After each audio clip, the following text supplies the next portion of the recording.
Hi future homeowners and condo unit owners. Welcome to our virtual house tour sa YouTube channel natin here in A. Marquez Realty. Again, I am Alan Marquez, your licensed real estate broker and licensed real estate appraiser. And today's vlog will be featuring Tiera Rica, located in the heart of San Fernando, specifically here in Malpitic. And together with me will be joining Miss Rufa, our broker coordinator, to show us what in store here in Tiera Rica. Here in Tiera Rica, we have actually 4 model units, namely Darra, Shara, Sabrina, and Gaucha.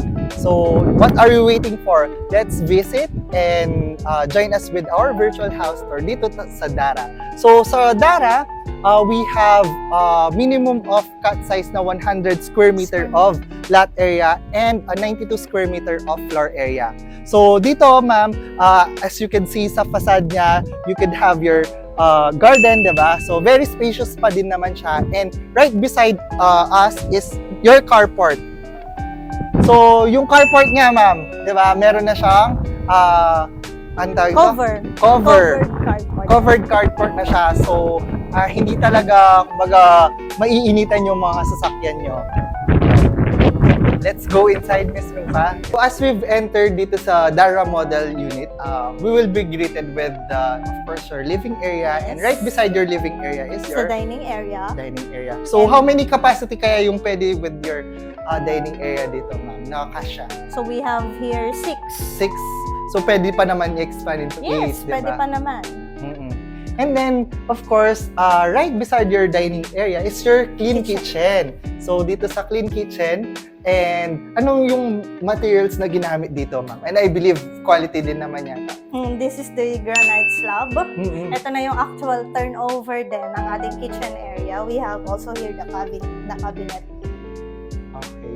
And yun nga, right beside of our dining area is the your bedroom sa ground floor. So this is really perfect for senior citizen and or pwede rin gawin siyang office sa mga nag-work from home dyan. And also what I love really about Tiera Rica, especially actually sa lahat ng mga model unit natin, is the sliding door. Ayan. Yung sliding door nila to really maximize the space. And of course, Ms. Rufa, on your right side, so you have the toilet and bath. Also, sliding door din yung ating toilet and bath. Nice. As we go upstairs,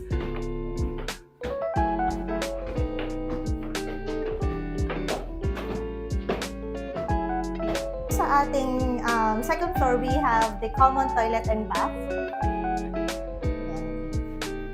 So, sliding door din siya. So, lahat ng toilet and bath natin ay sliding door. So, here is your master's bedroom. So, for the master's bedroom, you have also your own toilet and bathroom here. So, aside dun sa kaninang common toilet and bathroom, but this one comes with own toilet and bathroom.